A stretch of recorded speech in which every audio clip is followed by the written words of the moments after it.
আমরা আজকের প্রার্থনা পর্ব শুরু করছি। মেধা সূক্তম।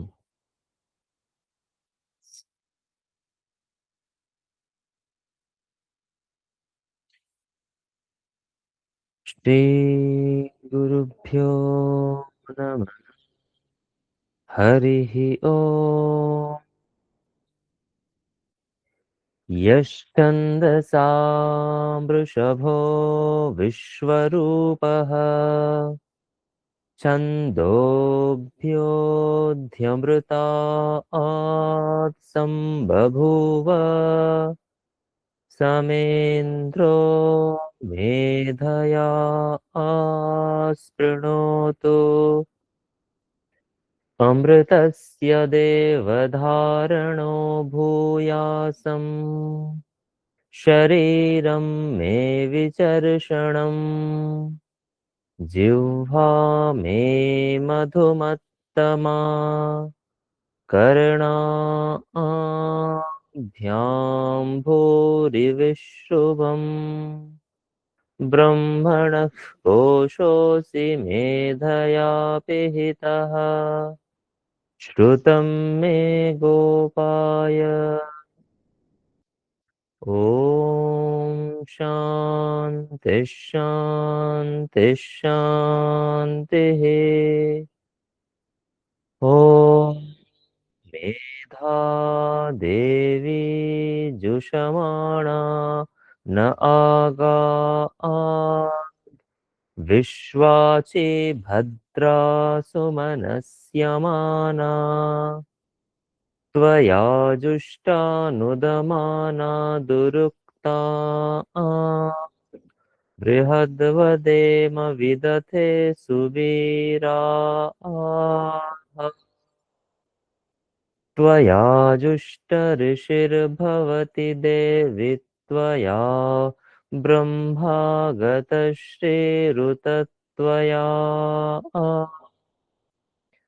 त्वया जुष्टश्चित्रं विन्दते वसुसानो जुषस्वद्रविणो न मेधे मेधां म इन्द्रो ददातु मेधां देवी सरस्वती मेधां मे अश्विना बुभा बाधत्तां पुष्करस्रजा अप्सरासु च या मेधा गन्धर्वेषु च यन्मनः दैवी ऐं मेधा सरस्वती सामा मेधा सुरभिर्जुषतागस्वाहा आमा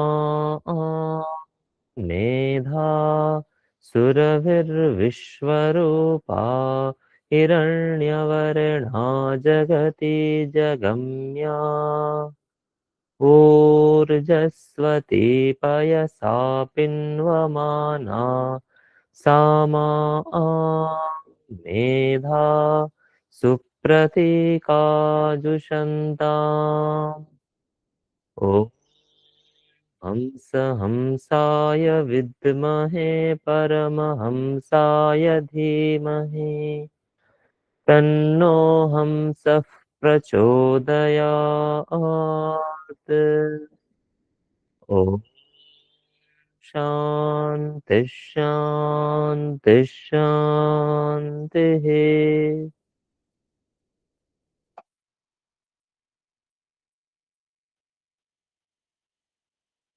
শ্রীমদ্ ভগবদ গীতা পঞ্চম অধ্যায় ১৬ নম্বর শ্লোক থেকে।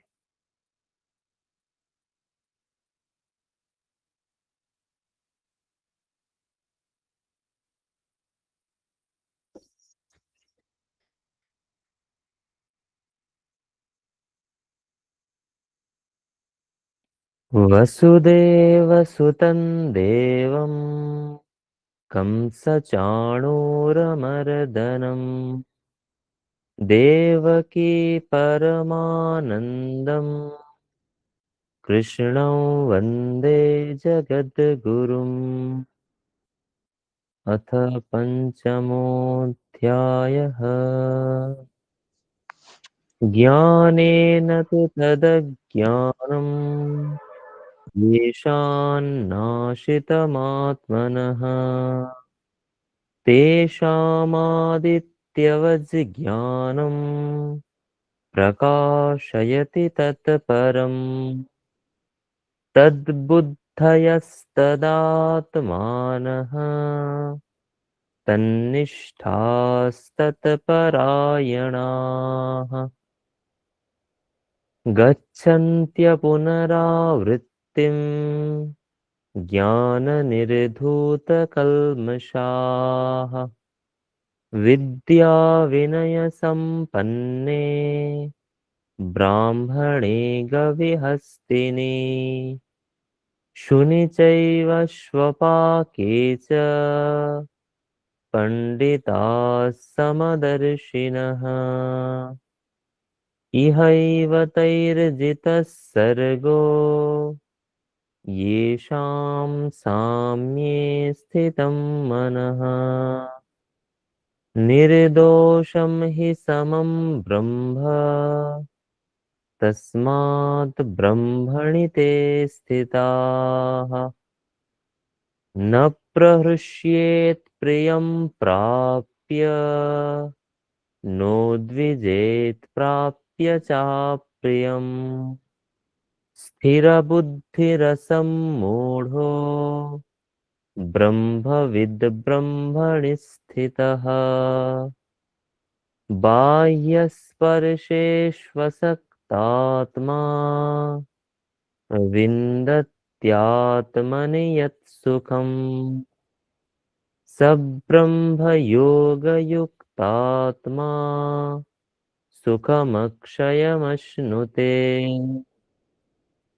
ये हि संस्पर्शजा भोगा दुःखयोनय एव ते आद्यन्तवन्तः कौन्तेय न तेषु रमते बुधः शक्नोति हैव यः सोढुम् प्राक्शरीरविमोक्षणात् कामक्रोधोद्भवं वेगम् स युक्तः स सुखी नरः योऽन्तः सुखोऽन्तरा रामः কিছু কথা শোনা যাচ্ছে না তো? अन्तर्ज्योतिरेव यः स योगी কিছু কথা শোনা যাচ্ছে। ब्रह्मनिर्वाणम् ब्रह्मभूतोऽधिगच्छति लभन्ते ब्रह्मनिर्वाणम् ऋषयः क्षीणकल्मषाः छिन्नद्वैधायतात्मानः सर्वभूतहिते रताः कामक्रोधवियुक्तानां यतीनां यतचेतसाम् अभितो ब्रह्मनिर्वाणम् वर्तते विदितात्मनाम् स्पर्शान् कृत्वा बहिर्बाह्यान् चक्षुश्चैवान्तरे भ्रुवोः प्राणापानौ समौ कृत्वा नासाभ्यन्तरचारिणौ यतेन्द्रियमनोबुद्धिः मुनिर्मोक्षपरायणः विगतेच्छाभयक्रोधो यः सदा मुक्त एव सः भोक्तारं यज्ञतपसां सर्वलोकमहेश्वरम् सुहृदं सर्वभूतानां ज्ञात्वा मां शान्तिमृच्छति। ॐ तत्सदिति श्रीमद्भगवद्गीतासु उपनिषत्सु ब्रह्मविद्यायां योगशास्त्रे श्रीकृष्णार्जुनसंवादे सन्न्यासयोगो नाम पञ्चमोऽध्यायः।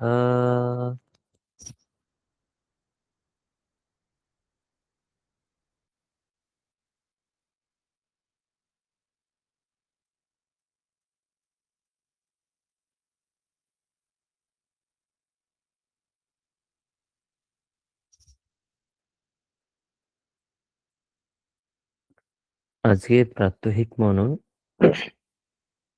শ্রীমদ্ ভগবদ গীতা চতুর্থ অধ্যায়ের ৩৬ নম্বর শ্লোক।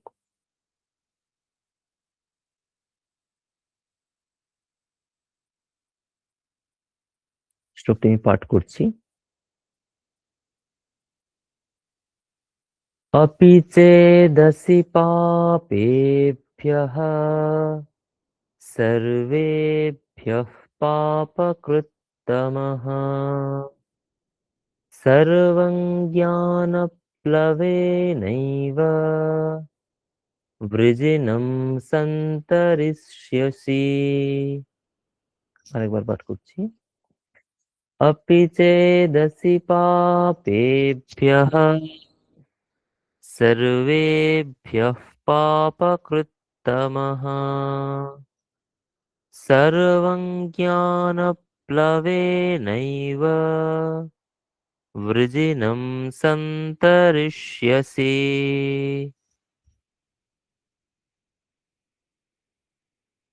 গীতার এই শ্লোকটি আমাদের আগের যে প্রসঙ্গ চলছিল সেই প্রসঙ্গে নিরিখে বুঝতে হবে। আমাদের প্রসঙ্গ চলছিল জ্ঞান, অর্থাৎ এর আগে কয়েকটা শ্লোক আগে বলা হয়েছিল যে সমস্ত কর্ম জ্ঞানে পরিসমাপ্ত হয়, অর্থাৎ মুক্তির আগে আমার জ্ঞান হচ্ছে আমার লক্ষ্য, জ্ঞান থেকেই মুক্তি হয়। জ্ঞান কিভাবে হয়? জ্ঞান হয় তখনই যখন আমার চিত্ত শুদ্ধ হয়। চিত্ত শুদ্ধ করার জন্য আসলে সমস্ত রকম কর্ম, শঙ্করাচার্য বিবেক চূড়ামণি গ্রন্থে বলছেন, চিত্তস্য শুদ্ধয়ে কর্ম নতু বস্তুপলব্ধয়ে। অর্থাৎ কর্ম যে আমরা করি সেটা কেন করি? কারণ চিত্ত শুদ্ধির জন্যই আমরা কর্ম করি। চিত্তস্য শুদ্ধয়ে কর্ম। তাহলে আমরা যে সমস্ত কর্ম করছি সেগুলো হচ্ছে আমাদের চিত্ত শুদ্ধির কারণ হয়, আমাদের মন শুদ্ধ হয়। শুদ্ধ যদি মন হয় তখন সেই শুদ্ধ মনে জ্ঞান উৎপন্ন হয়, আত্মজ্ঞান হয়। এই জ্ঞানটি গুরুর কাছ থেকে শিষ্য কিভাবে লাভ করবে সেই প্রসঙ্গ বলা হয়েছে, যে সেই জ্ঞান বিনয়পূর্বক লাভ করবে, অর্থাৎ গুরুর কাছে শ্রদ্ধা অবনত চিত্তে যাবে, তাকে নমস্কার করে সেই জ্ঞান জিজ্ঞেস করবে, তাকে প্রশ্ন করবে যেই বিষয়ে তুমি জানতে চাও, ব্রহ্ম বিষয়ে, অবিদ্যা, জীব, এইসব বিষয়ে, এবং গুরুর কথা মেনে চলতে হবে। গুরু যেটি বলবেন সেটি করতে হবে, তাহলে সেই জ্ঞান লাভ হবে। এবং এই জ্ঞান যদি একবার লাভ হয় তাহলে আর দ্বিতীয়বার অজ্ঞান তার মধ্যে উৎপন্ন হবে না। আত্যন্তিকা মোক্ষা বলা হয়, আত্যন্তিক দুঃখ নিবৃত্তি এরকম বলা হয়। অর্থাৎ আমাদের ধরুন আমাদের শরীরে কোনো সমস্যা হয়েছে, শরীর খারাপ হয়েছে বা মন খারাপ হয়েছে, আমরা শরীর খারাপ হলে ওষুধ খেলাম, ওষুধ খেলে আমাদের শরীরের রোগ চলে যায়, কিন্তু সেই রোগটা কি আর হবে না? হতেই পারে, আবার হয়তো 1 মাস পর বা 1 বছর পর আবার আমার শরীর খারাপ হতে পারে।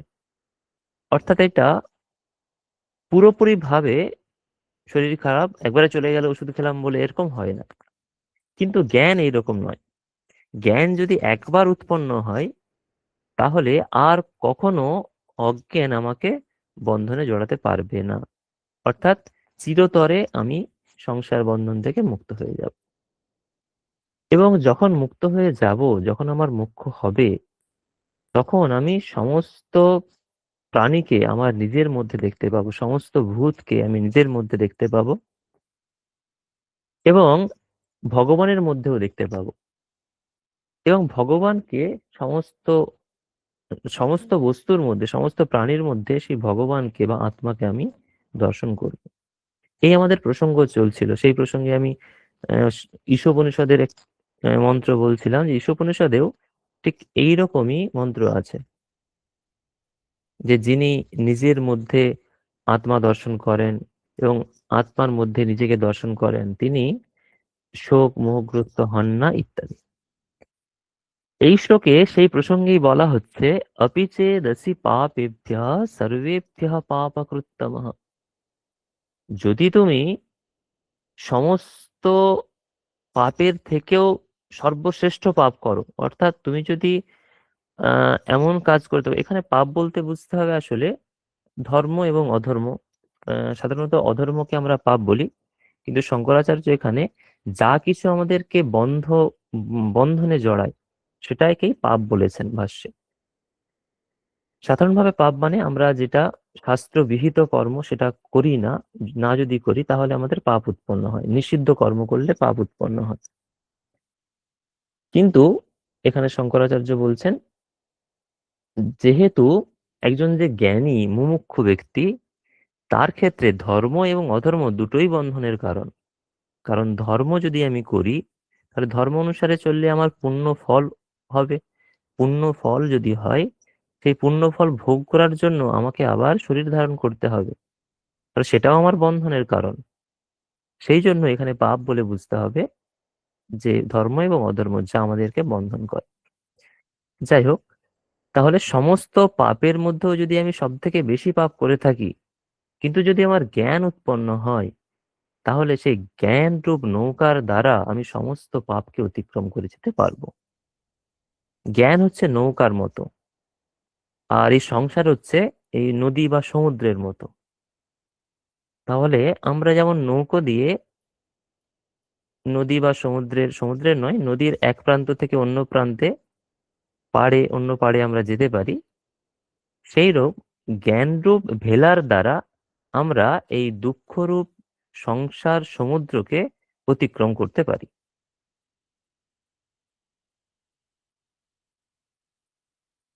এই প্রসঙ্গ আরো এর পরবর্তী শ্লোকেও আরে চলবে, যে জ্ঞান উৎপন্ন হলে কি হয় আসলে।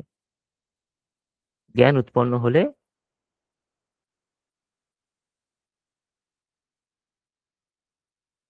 সমস্ত পাপ দূর হয়ে যায়। এবং পরের শ্লোকে বলবেন, আমরা দেখব আগামীকাল, যে পাপ হচ্ছে আগুনের, পাপ নয়, জ্ঞান হচ্ছে আগুনের মতো। যেমন আগুন সমস্ত কিছুকে নষ্ট করে দেয়, ঠিক সেই রকমই জ্ঞানরূপ আগুন আমার সমস্ত কর্মকে নষ্ট করে দেয়। আমি পড়েছিলাম কোথাও একটা এরকম বলা হয়েছিল, ধরুন আপনার অজ্ঞান আছে 1000 বছর, সম্ভবত স্বামীজির কথাতেই পড়েছিলাম, 1000 বছর ধরে একটি ঘর অন্ধকার হয়ে পড়ে আছে। 1000 বছর বা তার বেশি সময় ধরে একটি ঘর অন্ধকার হয়ে পড়ে আছে, যদি সেই ঘরটা আমি আলোকিত করতে চাই, একটা যদি আমি প্রদীপ জ্বালি, তাহলে সেই ঘরটা আলোকিত হতে কত সময় লাগবে? সঙ্গে সঙ্গেই, অর্থাৎ কয়েক সেকেন্ডের মধ্যেই সেই ঘরটা প্রদীপের মাধ্যমে আলোকিত হয়ে যাবে। 1000 বছর ধরে অন্ধকার ছিল বলে সেই ঘরটাকে আলোকিত করতে 1000 বছর বা অনেক সময় লাগবে, এরকম ব্যাপার নয়। অর্থাৎ জ্ঞান উৎপন্ন হলে অজ্ঞান সঙ্গে সঙ্গেই সম্পূর্ণরূপে নষ্ট হয়ে যায়। ঠিক এই কথাটা এই শ্লোকেও বলা হচ্ছে, যে আমরা জ্ঞানের দ্বারাই, জ্ঞানরূপ নৌকার সাহায্যে সমস্ত পাপ সাগর, পাপ বলতে এখানে যদি ধর্ম এবং অধর্ম এই বন্ধনের কারণকে ধরি, তাহলে এই সংসার বন্ধনকে অতিক্রম করে যায়, উত্তীর্ণ হয়ে যায়, পেরিয়ে যেতে পারি। সুতরাং জ্ঞান হচ্ছে শ্রেষ্ঠ। জ্ঞান সকলকে অর্জন করতে হবে, এবং সেই জ্ঞান চিত্ত শুদ্ধির মাধ্যমে সম্ভব। চিত্ত শুদ্ধি কিভাবে হবে? সমস্ত শাস্ত্রের উদ্দেশ্য আসলে এই মনের শুদ্ধি, অন্তঃকরণের শুদ্ধি, চিত্ত শুদ্ধি। আপনি যে কোনো মার্গে যান, যে কোনো ধর্মপথে যান, চিত্তশুদ্ধি না হলে আপনার ধর্মের যথার্থ স্বরূপ বা আপনি আধ্যাত্মিকতায় প্রবেশ করতে পারবেন না। ভগবান সেই জন্য বলছেন যে জ্ঞানের দ্বারাই সমস্ত পাপ অতিক্রম করা যায়। পাপ মানে এখানে কর্মের বন্ধন, অজ্ঞান প্রভৃতি অতিক্রম করতে আমরা পারব। সেই জন্য এখানে সংক্ষেপে অর্থ বলা হয়েছে সাধারণভাবে, যদি তুমি সমস্ত পাপীর থেকেও অধিক পাপী হও, তাহলেও তুমি জ্ঞানরূপ নৌকার সাহায্যে নিঃসন্দেহে সমগ্র পাপ সাগর উত্তীর্ণ হয়ে যাবে। খুব সুন্দর অর্থ। আপনারা সারাদিন এটি মনন করুন। আমাদেরকে জ্ঞান অর্জন করতে হবে, আমাদেরকে চিত্ত শুদ্ধ করতে হবে, তাহলেই আমরা আধ্যাত্মিকতার দিকে ধীরে ধীরে অগ্রসর হব।